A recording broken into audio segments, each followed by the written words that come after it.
What is going on, New York Giants fans? Welcome to our final episode of 2022. My name is Tom Scavetta, joined alongside my co host for the evening, Hank and Dichter. No Sam Cardona tonight. She'll be back next week. We'll be happy to have her back. But, Hank, how are you doing tonight? I'm doing pretty good, and still feel a little bit bummed over that loss to Minnesota, and for reasons that I haven't really been pissed about in a long time with regards to the Giants. But the fact of the matter is, Tom, we have a win and are in game.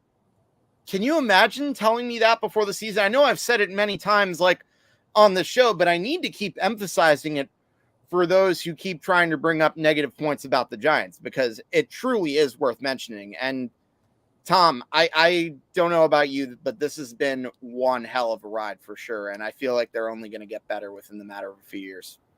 Absolutely. I'm really looking forward to it. Winning in situation this weekend at MetLife against the Indianapolis Colts.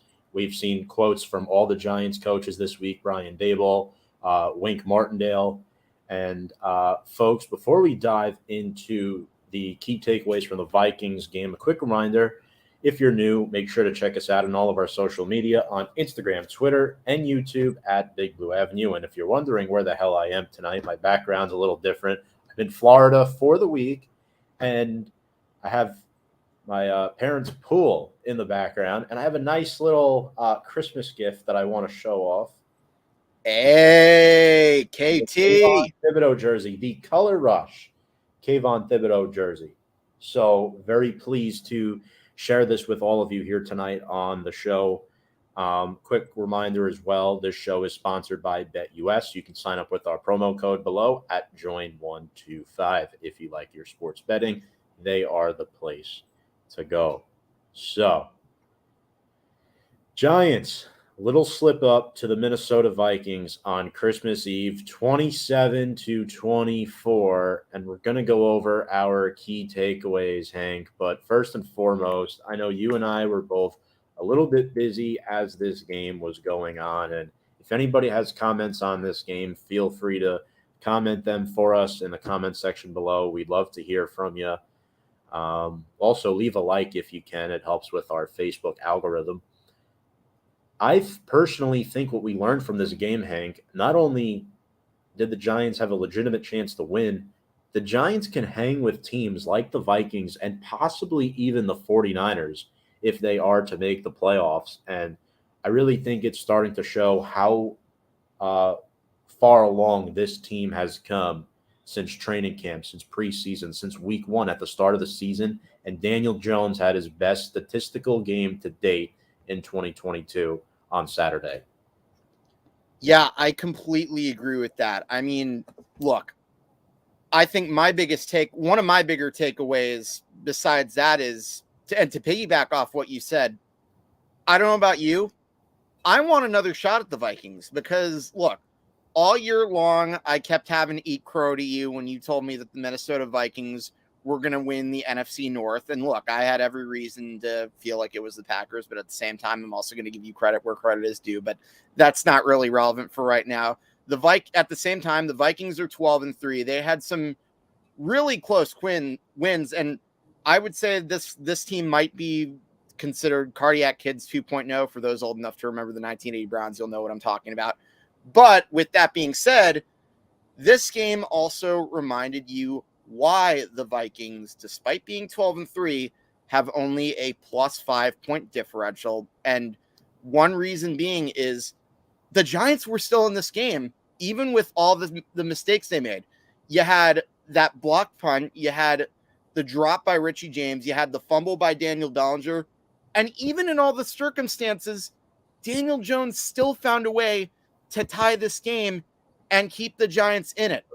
If that does not tell you that at the very least, Daniel Jones needs to keep his job in 2023, I do not know what it says. But again, like I said, I want another shot at this Viking team because I think the Giants would probably have the same shot at possibly pulling off the upset, if not maybe a better shot, because now they've seen them. And you know that Brian Dable is a good coach and he is good at adjusting to a lot of these teams. So I think the Giants, if they can't beat them in the playoffs, in a playoff game, I think at the very least they can give them a scare. I do too. I was very impressed with Daniel Jones. I think he's legitimately earned himself a contract extension with the New York Giants. And quick comment here from our buddy David Yates from across the pond, wishing us a Merry Christmas. David, thank you so much. Hope you and your family had a Merry Christmas as well, and Happy New Year to you. This is our final show of the year, so we're very excited to have you back in the comments section. I know it's been a while. Giants can play with the big boys, but we need to keep the pass rush healthy and keep DJ upright. Yes, and that starts with guys up front like Evan Neal, Andrew Thomas, Mark Lewinsky, and John Feliciano, who had a putrid game, in my opinion. A couple holdings on him, a couple false starts on Evan Neal that I did not like. Hank, not only did Jones prove to me that he's worthy of a contract extension, I think Azeez Ojulari and Kayvon Thibodeau, whose jersey I'm donning tonight for the first time, those two guys continue to prove that they are the future of this defense, right? Because right now, you look at Julian Love. Argue that Landon Collins is leading the linebacking unit, and he was just elevated from the practice squad quite recently. By the way, Collins did have a great game, but this defense leans off their edge rushers, right? Dexter Lawrence still playing on the fifth-year option next year. He'll be re-signed, I'm sure. You have Azeez and Kayvon there off those edges. That's the bread and butter of this Wink Martindale defense. Yeah, absolutely. I completely agree with that. And let me share another takeaway I have for you. And let me go back to the offense for a little bit, because I think besides Daniel Jones, the other player who really stood out to me in this game was Isaiah Hodgins.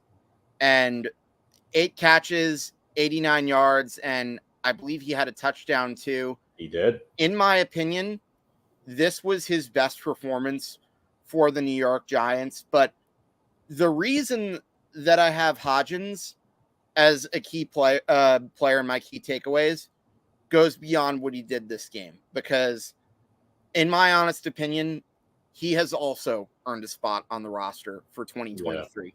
And I don't know that you can really debate that, because his performance has steadily improved over the course of the season. And Tom, I sent you guys this tweet, and I'm going to read out these numbers for you right now. I know where this is going. So let's look at Jerry Jeudy, Isaiah Hodgins, and Kadarius Toney, shall we?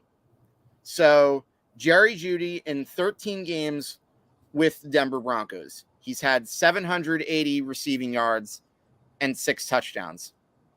In half those games, Isaiah Hodgins has had about half that production, 350 yards and 3 touchdowns. And then, of course, you have Kadarius Toney, who in 5 games with the Chiefs has a measly 82 yards, but has still been able to score 2 touchdowns. But at the same time, I think you know where I'm going to go with this. Yep.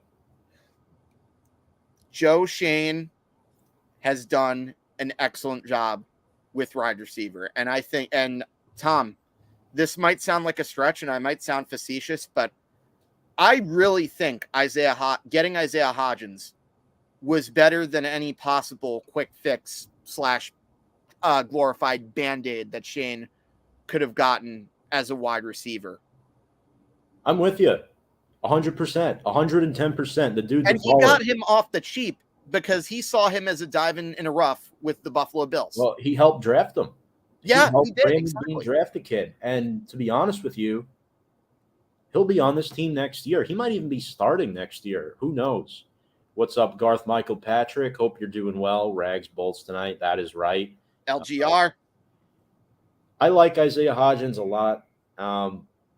He's been really good. David brings up a good point. Gates needs to go back to center and Bredesen in at guard after that Feliciano performance. I think Feliciano needs to be replaced, David. The good news is Feliciano is only on a 1-year deal. Him and Gates are both up for contracts at the end of this year. I think you re-sign Gates and let Feliciano walk.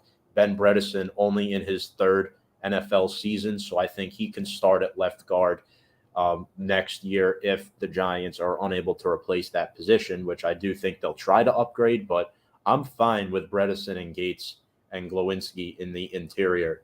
I know Glowinski has his shortcomings at times, but he is an above average run blocker.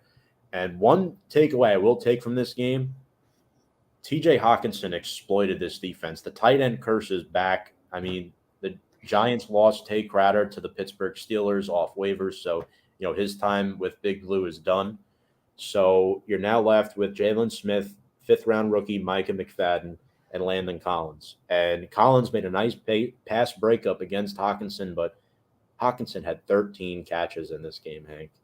13 catches and 2 touchdowns. Unacceptable in pass coverage against that tight end. Why am I not surprised? And this is a guy who was considered to be like a blocking tight end too, no? Yes. Yep. Well, he can catch passes. He's very. No, he can. I'm not saying he's bad at it, but he's a guy that's primarily a blocking tight end, and it's why I saw some people giving Lions a hard time for drafting him in the top 10, and makes it look all the worse for them trading him not long after that. Absolutely. Quick comment here from Kevin. Hodgins is playing really well. Hope he's back next year. I believe he will because he was drafted in 2021, I believe. So he has 2 years left on his rookie contract. So the Giants could have him before paying him for another 2 full seasons if Hodgins continues to play well. And Mike DeSanto, what's up, Mike? Fellow Giants fan and co-host of Four Corners and the Cinco Squad podcast as well. Can we finally admit Danny has done enough to start next year? Hawkinson was a pass catcher at Iowa. Yeah, he's a little bit of both, Mike. I think in the NFL, he's transitioned into more of like, I'd say, a richer version of Daniel Bellinger. He is one of the top tight ends in the league. I will say that. But back to Mike's point on Daniel Jones, Hank, I think it's time to reveal our New York Giants player of the week. And it is none other than Daniel Jones. And why don't you take us away here? Sam made this lovely graphic for us, but why don't you break it down and pinpoint to the fans why we picked them? So, as you mentioned, shout out Sam on this excellent job on the graphic, and we're sorry that you couldn't be here to join us on this episode. But anyways, let's talk about Daniel Jones.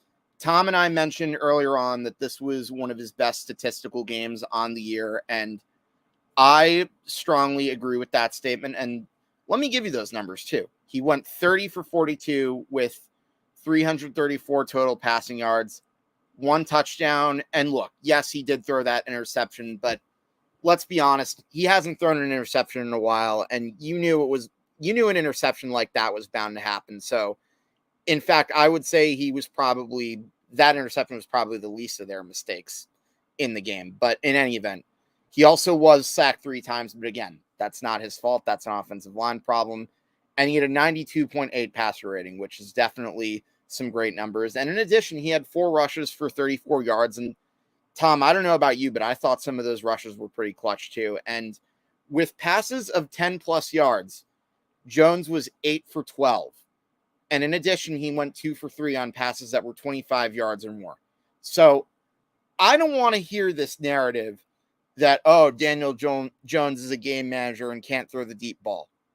Tom and I have already gone over that the limited amount of talent at this wide receiver core is pretty much the reason why you don't get to see much of the deep ball. And we've also reiterated countless times that Dable and Kafka can only really work with what they have. But in any event, he also has an 86.8% adjusted completion percentage. And like I said, that interception was his only one that he'd thrown since November 20th. And on the year, 3,028 passing yards, 13 touchdowns to 5 interceptions, 617 rushing yards, and 5 rushing touchdowns, 74.9 PFF grade on the season. And generally speaking, I'm not the biggest in terms of PFF, but if you look at the eye test, what has Daniel Jones proven? You can win games with him. And I cannot stress that enough because the Giants have had their fair share of limitations. And the fact that he's still getting the job done really shows you the amount of growth that he's had. And look at the circumstances into where he grew to. He has had to deal with numerous head coaches, numerous changes of systems, and now I think he's finally in the right one with Brian Daboll. And again, whether he's the long-term answer or not, that is a discussion for maybe a later time. But at the very least, I cannot stress this enough. You have to go into 2023 with him as your starter, without a doubt. And if I really wanted to give you the Cliff Notes version as to why Tom, Sam, and I all agreed in Daniel Jones being the player of the week, it's that last drive. Down by 8, you gave up a back-breaking touchdown to the Minnesota Vikings. Daniel Jones found a way to bounce back and tie that game. Enough said. Yeah. And I think not having Wan'Dale has hurt him a little bit, and he's one of 3 quarterbacks in the league this year with over 3,000 passing yards and over 600 rushing yards. The other 2 are Jalen Hurts and Josh Allen. So we're not saying this guy should be the starting quarterback in 10 years from now. That's not what we're saying. What we're saying is he deserves to get a legitimate wide receiver in here, a legitimate line, see what he can do. Look what Jalen Hurts has transformed into this season. Look at the development Josh Allen has had under Brian Daboll. Daniel Jones deserves that opportunity as well because of the stride. He's 2 for 3 on passes of 25 yards or more. And he's throwing to guys like Richie James and Isaiah Hodgins down the field. But let's get into our Week 17 transactions, folks. And a quick reminder, we will be having a guest joining the show shortly, Spartan Mike from New York's Giants Rush. I'm very excited to have him on. We had him on once last year. So, couple moves. Giants signed linebacker Jared Davis off the Detroit Lions practice squad, and they placed guard Shane Lemieux on injured reserve with a toe injury. Shane Lemieux will miss the rest of the season, playing in just 1 game for the 2nd straight year. It's not a good look for him, as he'll be entering a contract year next year. Jared Davis, as I mentioned, signed off the Lions practice squad. He's a former first-round draft pick back in 2016. Spent 5 of his first 6 seasons with Detroit, and last year he played for the Jets. He has 50 career starts with 327 tackles. So he's been a guy who can start for you for some time now in the NFL. He's played in 3 games for the Lions this season. And former first-round pick, there is potential there. And as much as I hate to say it, it was time for the Giants to just let Tay Crowder go, Hank. He wasn't cutting it in pass coverage anymore. He did a lot of good here in New York. He exceeded expectations. But I'm kind of glad the Tay Crowder experiment is over, as he did get claimed by the Pittsburgh Steelers yesterday. It's just he wasn't a scheme fit. And I think you want to try Jared Davis, a guy who's a veteran. He's been around the block a few times. Landon Collins knows, some players on this football team, and he is a good player that can get adjusted to this Wink Martindale scheme. The one other move that New York made was waiving Chris Myrick, who happened to re-sign to the practice squad today. He did clear waivers. They claimed guard Wyatt Davis from the Arizona Cardinals, likely the Shane Lemieux replacement. Davis is currently on the 53-man roster. And some good news, Hank, for the Giants secondary. Adoree Jackson is practicing on a limited basis. It is trending upward in terms of him playing on Sunday. So how excited are you to potentially have Adoree Jackson back? Oh my gosh. If we can get Adoree Jackson back, I think that definitely would help because, like we mentioned, the secondary is absolutely paper thin. I mean, when you have guys like Cordell Flott and Fabian Moreau as your best options there, it's not great.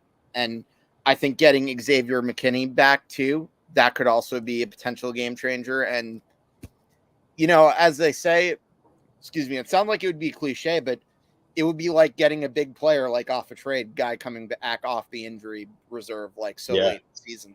Yep. Also, Xavier McKinney was activated from the non-football injury list today. He's running out there with the scout team. Folks, I'll just make this statement. McKinney's not playing this week, and I doubt he'll play next week. There's a bigger chance he'll play next week, but I do think that X is likely being saved for the playoffs if the Giants get there. The Giants are getting healthy at the right time in this secondary. And Alex Rinaldi with the comment. What's up, Alex? New commenter here. I don't know if I've seen you before, but appreciate you commenting. What's up, guys? Go Giants. Yes. If you're a diehard Giants fan, you've come to the right place. Really appreciate you, Alex, with the comment. But Hank, let's get into our Giants-Colts preview. And it hasn't been a very successful run against the Indianapolis Colts for the Giants. It seems like ever since Eli Manning took over as quarterback, the Giants haven't necessarily been well equipped to play these Colts. In fact, the Giants are favored by 6 points at home in the home finale, which kind of scares me just a little bit because the law of averages points to the Giants, Hank. The Giants are 4-3-1 at home this year. The Colts are just 2-5-1 on the road. But let me be clear when I say this. You cannot look past this Indianapolis Colts team. No, and I'm going to say the same thing that I said when talking about the Houston Texans. I feel like this game is a test, really more in the sense that the Giants they had a bit of a rough stretch. Which, listen, for all those who were complaining and saying, "Oh, the Giants are what they thought they were," we knew this was going to happen eventually, did we not? Yeah. Now it's up to the Giants to bounce back against a team that on paper they should be able to handle their business with in a game that's, for the playoffs. And Tom, I'm going to be honest with you. This is also a must-win game. And why do I say that? I don't care that the Eagles could have potentially wrapped up home field advantage. You can't assume that they're necessarily going to just take the Giants lightly. They could probably want to throw us out of there for the sake of the rivalry. Remember 2 years ago when they pretty much threw that game just to knock us out of the playoffs? Yeah. Are you that comfortable with the idea of playing a win and get in game against Philadelphia?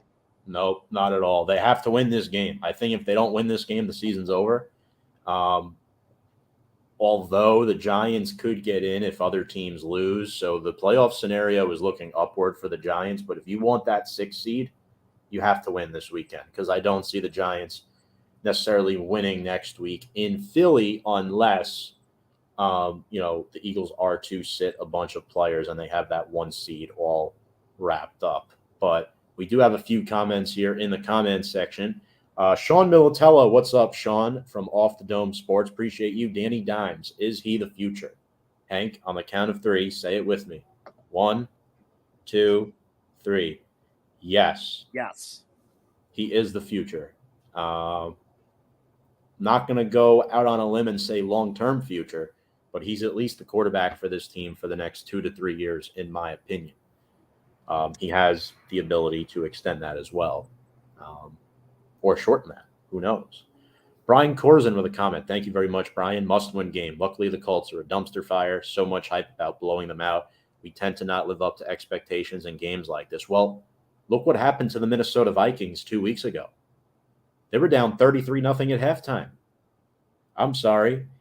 Jeff Saturday, who cares that he only has high school head coach experience when it comes to football? Jonathan Taylor on injured reserve, out for the season. Nick Foles threw 3 picks last week. They don't even have a quarterback. I don't care, Hank. The history is not on the Giants' side in this rivalry. And in fact, it's been 20 years since the Giants have beaten the Colts. I don't know if I'd call it a rivalry, but it is a semi-rivalry. Well, it's more the Manning rivalry, I should say. But well, actually, it goes beyond that because the Colts lead the all-time series at 12-7. However, you'll notice I put an asterisk on that for 2 reasons. Number one, I usually don't like including the histories of a franchise that moves cities. So obviously when I say 12-7, I am including the matchups that the Giants had against the Baltimore Colts. And the other reason that I have an asterisk there is because the first time the Giants ever played the Colts was actually not the Colts that you know of. There was a team in 1950 known as the Baltimore Colts that was part of the AAFC, the All-America Football Conference, and they were one of 3 teams submerged in the AFL, or in the NFL rather. But They ended up folding after 1950. So the Colts that we know of that became the Baltimore Colts didn't come until 1953, and that was after the Dallas Texans got bad and folded. So those are the two reasons why I kind of have an asterisk on the Colts 12-7 record. Now, and also I should mention that the Giants and the Colts have played each other in back-to-back NFL championships. If you know your football history, you know about the so-called greatest game ever played. I wouldn't say that necessarily is the case about that game, but it is one of the most iconic in the sense that it got pro football on the map, and it Most memorable, yeah. It made the NFL essentially what is today, especially if you look at how the butterfly effect turned out. And I think over the course of the next few decades, it became as popular because of that game. But anyways, 5-3 though, if we're only going to count Indianapolis, and since the Earths pulled the Mayflower out of Baltimore. Yeah, you knew I was going to go there. I knew that was getting thrown in there, but man, let's just talk about the Kerry Collins history, though, man, because that's really the only positive history we have against this team as of late. We did beat them in one of our Super Bowl years, fun fact. 1990. Oh, 24-7 at the Hoosier Dome. Dave Dewerson, who also was on the 85 Bears, had a fumble return touchdown in that game. Another historic fact. But everyone talks about, touchdown passes, this and that. In 2002, when the Giants beat the Colts and Kerry Collins had that monster second half of the season, Collins only had 19 touchdown passes that 4,000 yards. Daniel Jones isn't far off from that mark. He has 13 through the air and 5 through the ground. So that's an 18 total touchdown passes that are in his hands. So you can't necessarily hold that against him, in my opinion. But Hank, we know about that perfect passer rating game and a young rookie in Jeremy Shockey. Yeah, according to the announcer, David Gibson still wants the truck number that ran him over, because every time I look at the highlights of that game, obviously it was that was one of Kerry Collins' best games as a Giant, and in my opinion, I'm going to say his second best game as a Giant, because I think you know what I'm going to say is number one. That's not even a debate. The Vikings game. Oh yeah, easily. But I think the other highlight was one of Jeremy Shockey's better games, because he slowly got better over the course of that season. And once he wanted the ball more, like, credit to him, he backed up his talk and he got better as the season went along, had that big touchdown catch a week later against Philadelphia. Now his attitude, that's another story, but definitely one of his better games for sure. And once again, I hope David Gibson still isn't looking for that truck number. Yeah, I mean, I think there's a lot of history behind this series. Giants have lost 4 straight games, including the 2 Manning Bowls. Back in 2018, remember the Giants lost a heartbreaker by 1 point. Little did we know that game would be Andrew Luck's last home game. That's right. I remember he retired after that, and everyone was like stunned. And the Colts haven't really found a viable quarterback replacement since. Foles got sacked 7 times on Monday Night Football. He threw 3 picks. They don't have Jonathan Taylor. They don't have Shaq Leonard on defense. I mean, they're relegated to Michael Pittman, who was contained very well, and Jelani Woods, their tight end, who, quite frankly, is a really good rookie red zone target. But when you're 0 for 10 on third down against the Chargers defense, that has been great over the past 2 weeks, but the Chargers defensively, they can't stop the run. I mean, they have a lot of the same issues that we have. It was the Colts defense that really kept them in this game, the 4 sacks and the 2 turnovers they forced. It is a little concerning. They did hold Austin Eckler to under 4 yards per carry. So despite this 5-game losing streak, the Colts have still stayed in games, and they've done a good job stopping opposing running backs. So I'm interested to see if that happens with Saquon on Sunday. But, on New Year's Day, I should say. But, all right, a couple more comments here before we bring up our guest, who's backstage. Very excited to chat with him. Noah Deibler says Colts will get boat raced. I'm going to guess he's back. That's very dangerous to say. That's very dangerous to say. This is not one of those games where you can overlook this Colts team, but I'm confident the Giants could win the game. But I unfortunately, no, I don't think a boat race is happening. Never, I'm going to say this too, and my old friend Brian reinforced this with his comments. Never, ever, ever assume the Giants will win a game, even if the team is like 0-15. Never, ever, ever assume anything with the Giants. I agree wholeheartedly. But one more here. Oh no, hashtag boat race. Yeah, we have to come up with a term for that in the dictionary. But without any further ado, let's bring up our guest for the evening. He's been on once before, Spartan Mike from New York Giants Rush. Mike, welcome back to the show. How are you doing? Merry Christmas, happy holidays. Appreciate you. Tom Hague, man, it's great to be back. I know I was around here this time last year, and in much better spirits this time because, of course, we have the chance now to seal the deal and make the playoffs for the first time in 6 years. Long overdue for the Giants. I mean, it's been very, very tough. I know teams go on 6-year, have gone on worse playoff droughts, but I mean, this one feels particularly bad because of how awful we were. We never even really breached that 7-9, 8-8 area. I mean, it was 6-10 at best. So I'm doing good. Christmas has been good. Fortunately, I got to spend a lot of time with the family, and again, appreciate you guys having me. That's awesome, and we're looking forward to chatting with you as always. See, you're wearing is that Michael Strahan? This is my Christmas gift. As I said, this is Michael Strahan. I love it, Hank. We're both repping. Yeah, I mean, same position, but this just came in the mail. Nice. Before Christmas, the Kayvon Thibodeau Color Rush. So that looks fantastic. It's a sharp-looking jersey. Thank you. Yeah, this is only my second white jersey I've ever gotten. Yeah, so who was your first white jersey? It was Victor Cruz, Super Bowl 46 jersey. Interesting. All right. Yeah. But Mike, for those who are new, may not know who you are. Sure. Why don't you plug yourself and where people can find your content over at Giants Rush? Absolutely, guys. I mean, I'm with New York Giants Rush. I was brought onto the platform about a year and a half ago by Craig. Craig's the guy who runs it.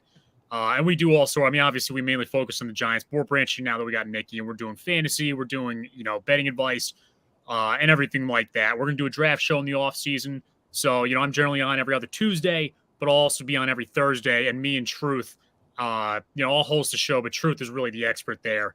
And he spends a lot of time breaking down these players. So lots of exciting stuff. Follow me on Twitter, subscribe to us on YouTube. And that's pretty much it. We're trying to expand on other platforms, but it's like we've been on Twitter so long, it's very difficult for us to like learn how to make magic happen on Instagram. So if it ain't broke, don't fix it, right? That's you're right. That I like to use. Great. But, all right, Henry. You are, I think we're gonna go you and then me, right? Is that how we're gonna do this? Just making sure. Yeah, I believe so. So all right. I think this question needs to be asked, and let's go. Mika Zibanejad scores a goal, 1-0 Rangers. How does it feel to be in a position where the Giants can clinch a playoff berth for the first time in 6 years? This is absolutely incredible. Quick story. I got a last-second Frontier flight. I live in Chicago. Got a last-second flight out to New York. I'm going to take my dad out to the game. And because I'm just so excited, it would be a fantastic finish to this year if the Giants make the playoffs. Because I'll tell you what, guys, you tell me how you feel. I don't care if we win a playoff game. I mean, if we lose one, so be it. We didn't expect to be here right now. It means a lot to the fan base. We've been suffering for quite some time now. And this would be absolutely incredible if we can, just seal off the Colts and take gold and go into the playoffs. If we lose the Colts, I know we can still make the playoffs, but it's very challenging, and it's also still defeating no matter what at that point. Yeah, and like I said, if we get into the playoffs, it wouldn't really feel the same if we got a backdoor party invitation as opposed to handling the business ourselves. But yeah, to piggyback off what you're saying, like I keep seeing a lot of people comparing this team to 2016, and I hate hearing those comparisons for this reason. I mean, if you look back at 2016, that was a team that was essentially a last-ditch effort to get Eli Manning that third Lombardi ring. And that was a team where, look, Jerry Reese essentially spent money like a drunken sailor. He poured his soul into it. Yeah, he was about to get fired. He sold his soul, yeah, and this was essentially like a last-chance team. Like, Right. I mean, I know we had hope going into 2017, and I don't really want to bring back any of those bad memories from that year, but we really had false hope that was a chance, and that was really a bunch of veterans.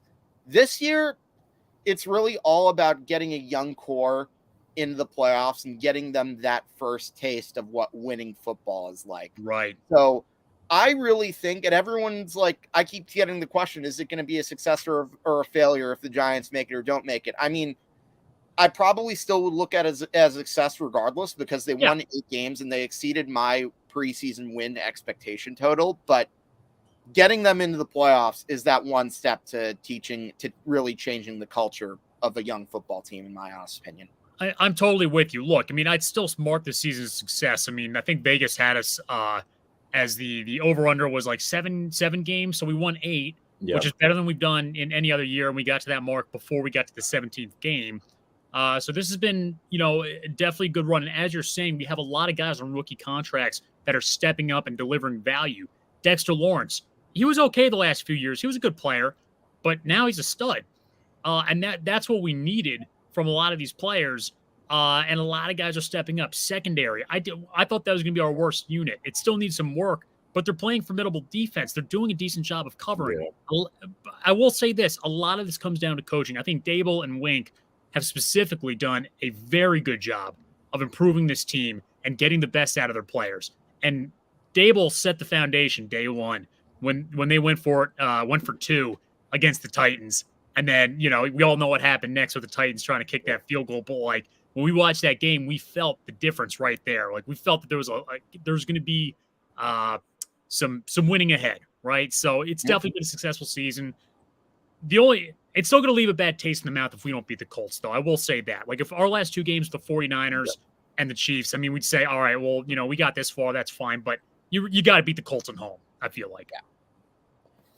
To answer your question, Mike, I agree. I just want to get in. But I think if we go back to Minnesota, there's a chance we could beat them. Obviously, we need San Francisco to leapfrog them to get that matchup. But people are saying there's a better shot Minnesota jumps Philly, which I don't think is possible. I don't think that's going to happen, no. I don't think it'll happen. But if Philly wins this week, that's it. They're the 1 seed. But, I mean, look, you're right. I think there's a lot of positivity to build off of.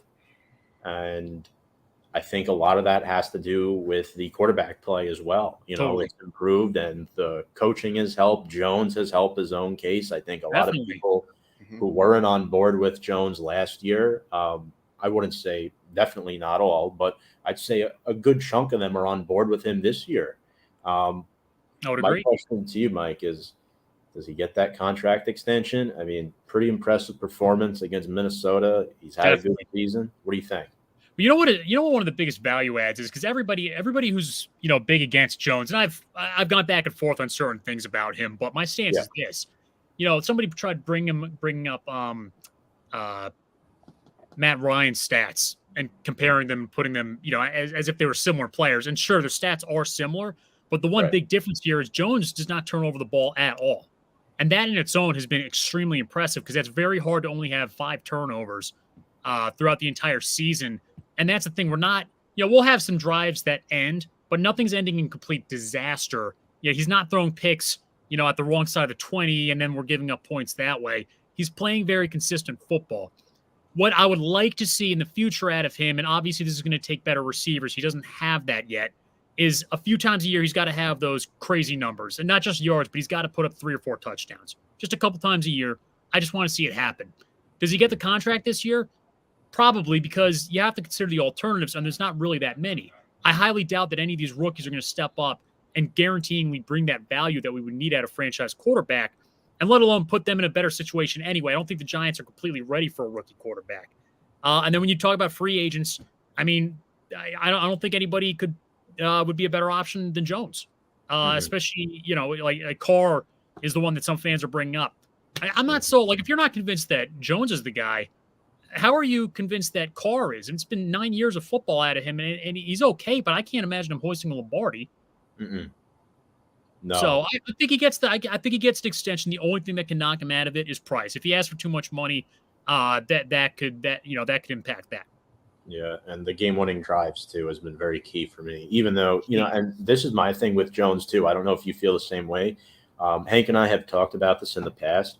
The reason why they haven't taken deep shots in a lot of these games, it takes these receivers longer time to get separation against these DBs, and the offensive line is much better in run blocking than they are in pass Definitely. pro. We've seen that. Especially Evan Neal. He's night and day with run and pass. I'd say both guys on the right side of the line. One of them, which you and I both predicted the Giants to land back last January, if you remember that. Lewinsky, right? Yeah, that was the one. And then when it happened, and I'm like, Mike said, "Oh, Mike said the same thing." That was pretty cool. But I still see the screenshot in my mind from when you did that, Tom. Minds think alike. That's it. But what about Saquon, Mike? How do you feel about him? 5th year again, 4th most rushing yards in the league. Yes. Leads the team in receptions as well. I know a lot of these passes are short to him, but him and Jones, to me at least, they seem to be inseparable. Like those two guys are leaders, and it's very tough for me to justify letting one of them go when the team is trending in the right direction and you've set a foundation with both of them. It just sucks because we know a running back's life shelf and we know the cost of potentially paying a running back. But the problem is Saquon's not your ordinary running back. He's not your ordinary running back. Everybody says that running backs don't bring the value. And if you look at the average, that's correct. However, Saquon's a little different. He brings a lot of impact to the Giants and most of our drives, especially the game-winning ones. Obviously, a lot of that is Jones. He's making great decisions. But, Saquon eats up a lot of yards on those drives as well. And if we lose him next year, that's going to significantly impact this team no matter what. So they're going to have to figure that one out. The only alternative is, because money's obviously going to be a factor here, right? If we sign both those guys, that's going to tie up just about all the assets that we have in the free season. Maybe room for, a couple more guys. I know we can cut Galladay after the June 1st and get $13 million there. So the only other alternative, and I'd hate to see it happen, but if the Giants do lose Saquon because the money doesn't work out, is get a running back in like the third round pick, somewhere around that ballpark. Use the Tony pick and just get a running back then. I think rookie running backs have a lot of impact. They come at a relatively cheap price. And there's always options available because a lot of times these teams aren't willing to spend a first on a running back anymore. Actually, before Hank gets to his next question, so would you say it's more likely Jones stays than Barkley if you had to pick one, if it came down to it? Totally. Now, again, it depends on money. If Saquon's doing team friendly and Jones isn't, then Saquon stays. Yeah. Jones is going to be a battle in the works to get a contract signed. But at this point, I'd say so. With a quarterback consistency thing, it's definitely more of a guarantee. I feel like that we get Daniel Jones back. Because the issue with Saquon is not again, he's very talented, but if he gets hurt, we're out for a lot, and he has been hurt frequently, and that's the unfortunate reality, as you kind of mentioned with running backs. And I just feel like they're going to be in a little bit more of a race to kind of secure the quarterback than they will the running back. Again, would hate to see it go. Really hope they can get both guys and continue to build this team. But there's definitely going to be some challenges this offseason. And if anybody had to go first, it might be Barkley at this point. Yeah, that's definitely makes sense. But I think you guys know I'm a little bit more on the Daniel Jones train for guys who I think the Giants should sign. Tom especially should know because we both been Daniel Jones supporters. I kind of leaned. I don't know that he's necessarily the long-term answer for sure. But with that being said, I definitely think you got to keep him around for the next few years. He can win you games. I don't know if he's an elite quarterback is all. No, I hear you. I think the best thing the Giants can do is look, you get him for a few years here. Obviously, we're spending money, but if the Giants at any point along those few years find a quarterback they fall in love with that falls in their lap in the draft pick, well, go ahead and get him. I think that's the best thing to do, and I actually think it's more beneficial if you look back at Rodgers, and you look back at. I'm going to try to go through the list here. Mahomes. And actually Brady technically too. I think it's better if these rookie quarterbacks get a year where they sit the bench and don't immediately face that New York City pressure. Because then by the end of that 1 year, they're hungry to go out there and compete. They don't care about the media. They're just all right, just give it to me. But Eli 2004, same way when we had when we had Kurt Warner. Right. Yeah. Remember that? Eli probably could have just sat that entire year. Truly. I mean, he got the experience, but then 2005 came around. We knew that we had a good quarterback in him, right? And that's what this sets up. You can almost look at it because I'm not going to say Jones is a bridge QB. He's better than that. It'd be similar to Alex Smith with Washington. With Kansas City there before Mahomes came on. That's a situation that they could set up in the future. But again, if Jones does have that elite, explosive play that we need, then screw it. And we keep on to him. And we didn't sign him for $250 million. It'd be great. Yeah, definitely. And hey, 2005, that's one of the first Giants memories that I actually have. So there you go. Yeah, me too. That's funny you say that because it's like they were good that year. And it's like, I was 9 years old. And it was like, all right. Oh, we're the same age. Perfect. Same age. 96ers. I love it, man. Yeah, no, for sure. But anyways, back to my question before I reminisce about the good old days. Offensively, who is a guy that you say needs to step up in order for the Giants to win a playoff game if they can pull off what seems like the impossible, but there's really no such thing as impossible if we look at the NFL playoffs. I hear you. I think, step up. Look, I want to say Evan Neal because obviously he's the most detrimental person out there. I think he's got the most potential. Don't worry, he's going to be fine in the long run. I'm not worried about that. But him on the field right now is a liability. So it's kind of him. But if it comes to just cleaning up their act, I'm going to say Richie James. He's got to stop dropping the balls. Yeah. Oh, that's a good one. If he doesn't drop that ball, Jones has over 350 yards, and the Giants probably win the game. Right. We're talking 20-yard passes that he's dropping here, first downs. That is a difference maker when it comes to success. And I know it was Christmas Eve. I missed the 33-yard play. Were his feet actually in on that play? Because I know Bob Papa was saying that one was out. From what I saw, I was driving and listening to it. Okay. I wasn't sure, but he has been a problem. He has been a problem this year. Right. And again, it's one of those things where, sometimes he does make really good plays for us, but it kind of reminds me of all those other Gettleman era players where it's like, sometimes they bring value and then other days they're just completely, going negative on us and having a negative impact by being out there. And that's the frustrating thing is I don't want any more of those players. I want guys that are consistently doing their job. They don't have to be all pros, but if the ball's in your hands, catch it. So, that's what we definitely need out of him because that's extending drives right there. And that's what Hodgins is doing, and right. I follow the Giants YouTube channel closely, and Hodgins, it's not just the play, it's the leadership all of a sudden. Right. Just come out of nowhere. I'm like, yep, this guy was really good. Couple comments here. Brian says this is what happens when practice players are put in key spots. Brian brings up an excellent point. And I was just thinking that we were talking about this on the show the other day too, because Hodgins and James have been put out there now. They've gotten better as football players because they're putting given the chance now to play in the games, regardless of how talented they are. And for a guy like Hodgins, it's done wonders for him. And he's a good player. I would not want to get rid of him. Yeah, I think he's a second-year guy, so he'd have 2 years left under his rookie deal with us, and that would be awesome. That's awesome to even think about. Let's go Giants. Shout out Kenny Marshall. Kenny. Thank you very much for the comment. Now, Andrew Thomas going up against Yannick Ngakoue, who we all know is a fierce edge rusher for the Indianapolis Colts. Sure. And then Mark Glowinski, the former Colt, going up against DeForest Buckner, who he's practiced against in the past. What do you think of those two matchups? Because I think those two matchups are going to determine a lot in this game. Thomas has given up just 19 pressures this year. Oh wow, Leonard Marshall's. Oh, that's right. You guys interviewed Leonard Marshall, right? We did. Yeah, we had Leonard Marshall on the podcast around February last year. Kenny, what's going on, man? What's up, Kenny? Thank you so much for that comment. Appreciate you. Any questions you have for us, we'll be happy to answer them. But, Mike, back to that point, not to digress. Those two matchups in particular, I think, are going to determine a lot in this game. What do you think of Thomas and Glowinski this season? Because those are the only two guys that have started every game for us consistently at their respective positions on the line. So I think Thomas can seal the deal. I mean, we've gone up against some phenomenal edge rushers. It's never really them that gets to us. Like it was never Aaron Donald every time we played him that got to a quarterback, right?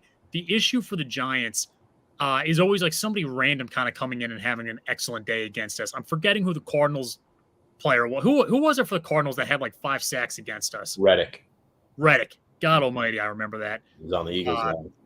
In this situation, I'm way more worried about Glowinski against DeForest Buckner because here's a situation where he's also on that side of the ball. Yeah. And, I totally see a very good chance that Glowinski and Evan Neal are going to screw up the coordination or the assignments, and DeForest Buckner is going to blow them up and get to Jones. That's what I'm most worried about for this game, actually. I say this. Giants need to score 20 points. They've gone against good defenses. They're not completely shut down by good defenses. They did good against Washington. They're relatively comparable.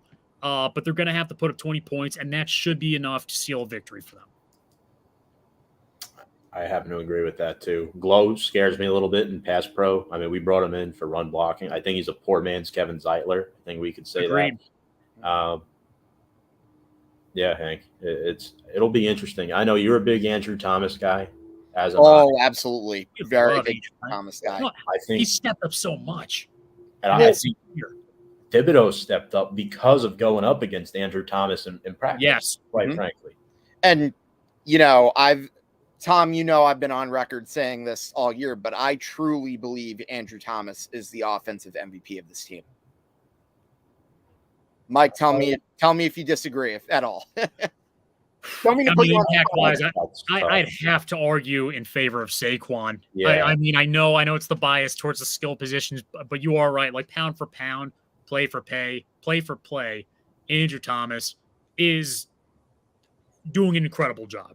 He is. Pay for play. That sounds like the sports. Yeah, that's on the late night channel. I shouldn't be talking about that on here. Yeah, no, I definitely. I think really both of them go hand in hand, but totally. I am somewhat biased towards Andrew Thomas, and the reason I say that is because, look, I was involved with football. I didn't play, but I was like the manager. But I remember when one of my assistant coaches back in high school used to tell me all the time, you can't have a solid running performance without a strong offensive line. So you bring up a good point. It pretty much, listen, that coach has shaped me with a lot of things. That's one of them. Yep. Yeah, look, we saw with the Giants. I mean, that's the one position consistently the last decade that they have always struggled at. And this year has been better. I know Jones has gotten sacked a lot. I get it. But I can't sit here and say this offensive line's not better. Evan Neal's the one that's giving up the most sacks right now, but he's the rookie that's got to work on the footwork, and he'll get better. So I'm not worried about that. But we have more surefires at offensive line, I feel like, than any other team in the past 10 years. Yeah, definitely. I would have to agree with you there. And Tom, I don't know if I'm jumping ahead of you with your term, but you are not. No. If you were the Giants GM and you're going to address the team's top 3 needs in the offseason, and I don't mean to sound like I'm getting ahead of myself here, but it's definitely something to think about once the season ends. What are the 3 biggest needs, and where would you rank them? Order of operations right now is wide receiver because we are ranked 32. We are absolutely pitiful at this position. They need somebody. Yeah. And they probably need 2 guys. They're probably going to have to draft somebody, and they're going to have to sign somebody because we need like a 1 and 2. Maybe Hodgins steps up in that role. That'd be great. But for the time being, I got to look at it how it is. We need 2 guys at wide receiver. Interior offensive line is the next. That's definitely an area of position that we need to upgrade. I think that Thomas, Bredesen, he's fine. Nick Gates, I want to bring him back and see if he improves after getting back from this injury, right? I think he's just a little bit slow to get back to it. Keep him at center. But then, this is an opportunity to draft and perhaps sign another guard to give depth for Glowinski. Because this has been extremely disappointing with him. I know we're out $7 million on him a year. After offensive line, I'm going to go inside linebacker because we need somebody. I don't think middle linebacker is the most important position on defense. But, when it comes to the run game, we definitely need somebody in there that's like Martinez that's stuffing the run and preventing those extra yards, Mhm. big carries, because we're giving up a lot of yards to running backs when we play them. Yeah, those are all good ones. I'd I argue definitely corner too, as like Oh, maybe number 3. Yeah, I mean for me, because I mean there's a lot of DoorDash players on this defense. there are. When we get hurt, I mean, things get bad. Although every time, I am always a little surprised by how well the team performs Yeah, in the secondary. I think, like Moreau. yeah, like they're just doing a very good job of stepping it up this year. But you're right; it doesn't mean that we can't use more talent there. I just don't think cornerback is that position where it's like, we upgrade that and we're instantaneously like a much better team. I think wide receiver and guard, even if we get up to average, like 16 out of 32 teams at those positions, I mean, we're looking at a very good football team. Yeah. Yeah, I mean, your point on interior O-line too. I mean, I think they paid Glow the money. He'll probably start again next year, but I do like your point. Give him competition, make him earn it. Ben Bredesen will be on a contract year next year, so that's another guy. And like you said, we don't know. Nick Gates and John Feliciano are both up for deals. I think only one of them comes back. I would hope it's Gates. I would hope it's Gates, yeah. Those two. Feliciano gets me very, very mad, Mike. He's awful. He's so bad. He's not a center, too. He's a guard. That's his natural position. But and he's not even good at that. Yeah. He did come over with Brian Dable from Buffalo. Mm-hmm. Speaking of Brian Dable and this coaching staff, how do you feel? I know you touched upon this in one of your first statements, but how do you feel they've done with a roster that lacks depth this year? Because let's look at the Jets, for instance, right? Mm-hmm. Roster-wise, talent-wise, I feel like the Jets are better than the Giants, but they're missing that. Couple holes on the Jets. They have a couple areas of serious needs, but it's like very specific. They have a lot of like Pro Bowl capable guys. So what do you think? Again, this team, it's a similar roster that that the coaching staff last year had. Because how do you think 8 wins, that's a big accomplishment for a team that we weren't sure if they would win 4 or 5 again. The most impressive thing about the coaching this year is that second half offense. They turn it around and they turn into something. Their in-game adjustments are the best that I've ever seen, and that takes some really, really good coaching. And this is where Dable is really showing, how good he is and how big of an asset he's going to be in the long run. He's getting the most out of the players. They're finding ways to position them. A lot of this falls on Wink as well. And I also like the aggression. Like, they are taking a few more shots, even though we're held back at receiver. He went for 2 against the Titans. I don't think Judge would have done that. I think he would have gone for 1. And to be honest with you, I think if he went for 1, tied it, the Titans kicker would have been a little bit more relaxed out there. And I actually think he would have gotten the field goal. I'd rather than be a little rattled out there. So I love that play call. And again, that's pretty much it. It's like the in-game adjustments is what he's killing it at. We're doing great against people or teams that are of our competition level. Anybody that's just as good as the Giants or worse, we've beaten. Or in the case of the Washington, it's a tie. We have lost some games this year, but they're generally the pretty good teams. Seattle at home, they played a very good game that day. That was going to be tough. It's just been a very impressive run by the Giants, and truly the coaching is excellent. I will say this, though. I'm not sold on Kafka yet.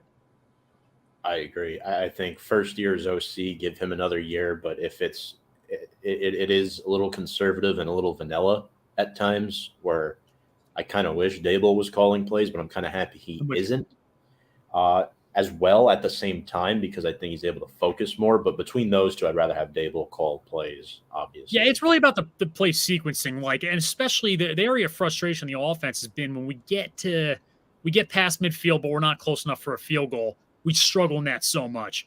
And and when he gets there, it's been very consistent with what he does. Either he'll do run, or pass, or he's trying plays again that just do not work, such as, screens. They got to give up on it. We have never been able to run a screen since Tiki Barber. Like, they just got to stop. It's the only team that can't do it. I know. But when teams do it against us, oh, man, that ball's gone. Yeah. Well, we lost on a screen. It was a wide receiver to Jetta. Yeah, to Jefferson. Yep. And they go in and they take the field goal. But a nice 61-yard burger. Nice. Yep. Hell, our own kicker did it to us like 6 years ago. So If we can't beat them, I'm signing them to a contract. Absolutely. But Mike and Hank, let's get into our keys to the game. And Mike, we'll start with you as the guest. What's one thing the Giants must do to beat the Indianapolis Colts this Sunday?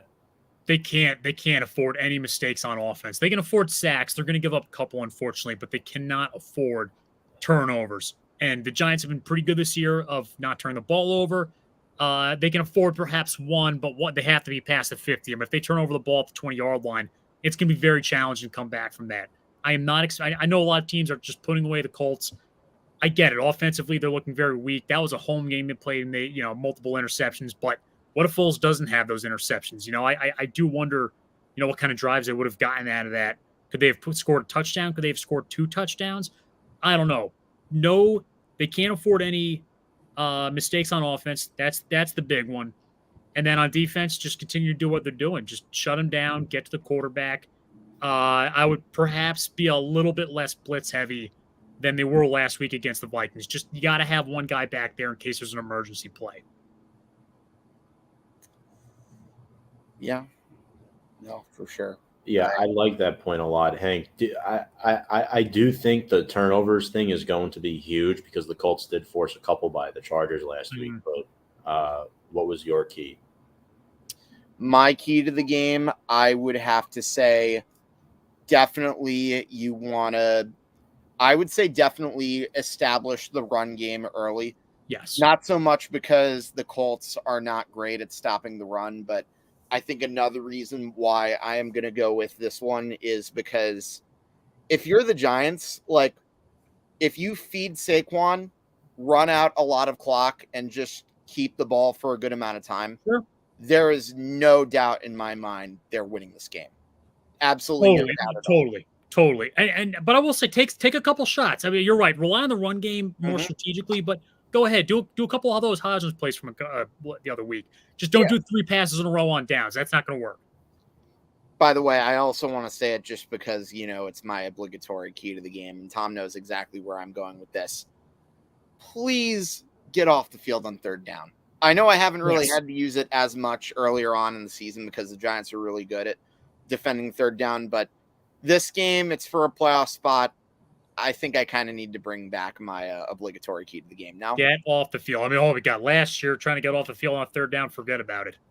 Oh, gosh. So, Colts were 0 for 10 last week on 3rd down, if I'm not mistaken. So we have a better defense than the Chargers. They got some good players. We're getting the job more so. I think we can beat them. I mean, we probably should. If we don't beat them, it's going to be very depressing. It is. For me, though, I think our one weakness is stopping the run, unfortunately, which has been a strength of the Giants historically. I do give Andre Patterson a lot of credit for helping groom up Dexter Lawrence this year. Yes. We saw what he did with interior guys with the Minnesota Vikings, and now he's doing it here. He's probably one of my favorite assistants, to be quite honest. But Dalvin Cook averaged 4 yards per carry against the Giants, which wasn't bad considering what the Giants have been giving up, but they have the 31st ranked run defense in the NFL. Even though Jonathan Taylor's done for the rest of the season, that combination of Zach Moss and Deion Jackson could be a problem because there's not much film on either of these guys with the Colts. Neither of them have rushed for over 200 yards. That's a good thing for the Giants, but it's also an uncertainty situation. Again, you don't have much on that. Especially with positioning on defense. I mean, all I ask is this: I don't want the Giants to sleep on anybody, and I doubt they will because of how hungry players that have been here for a long time that have suffered through the losing, how hungry they're going to be this Sunday. But just no sleeping on anybody. I don't care who it is, who's out there. I don't care if it's Foles. The Giants can't look at any guy and say we got this. This is no chalked off win. Again, we're 2 mistakes away from this being an ugly game. That's all I'm going to say. That's a great point. Yes.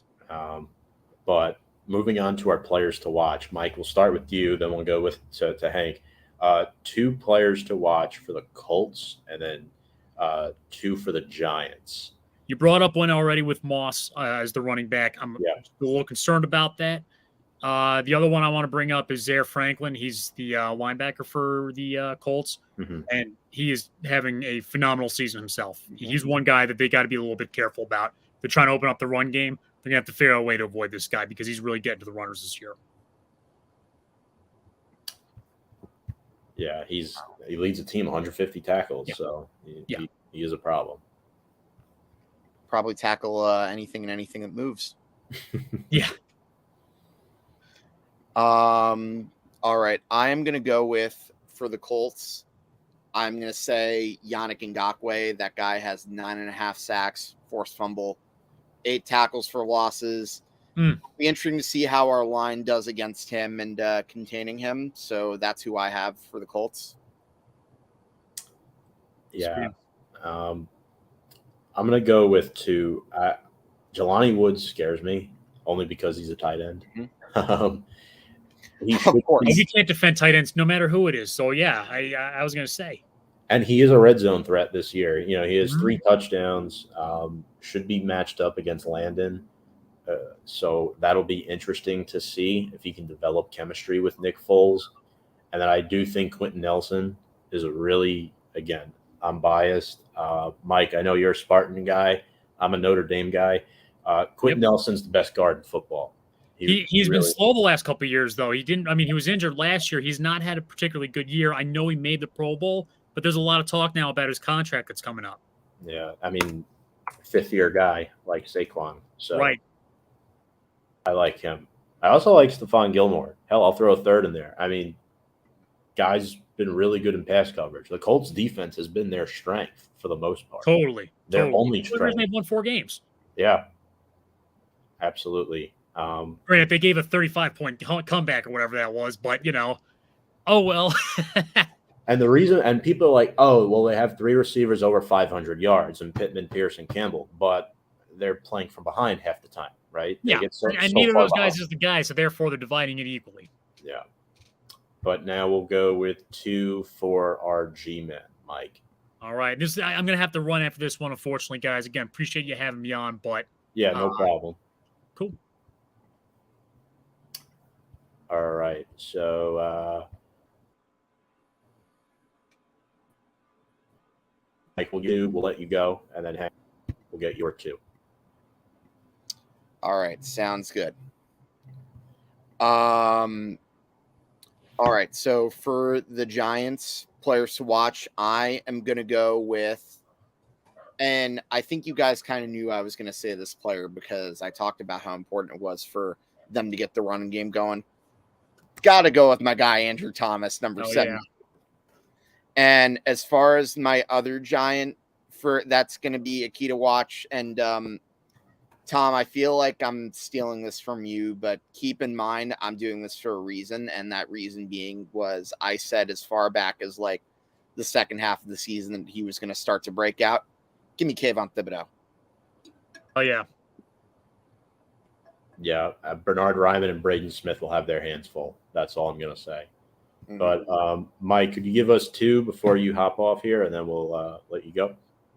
Absolutely. Azeez, I need that man forcing turnovers like he always does. It's going to be a big one, a big impact on the edge. Then on the offensive side of the ball, I want Hodgins to have that Victor Cruz Eagles game 2011, and I can see that this is that game. Make himself stretch the field. Don't just get a bunch of yards. I want to see him to get a couple touchdowns. That'd be nice. Tied first on the team with 3. 7 big plays as well. Only 7 games played. Quickly for me, Daniel Jones and Dexter Lawrence. Amen.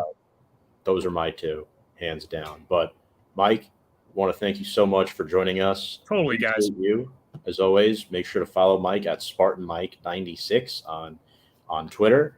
And Mike, one more time, where can people find New York Giants Rush? You can just find us New York Giants Rush on Twitter, and then on YouTube it's the same thing. New York Giants Rush. We got the Giants Guys podcast, and we got a lot of fun content. So again, guys, thank you so much.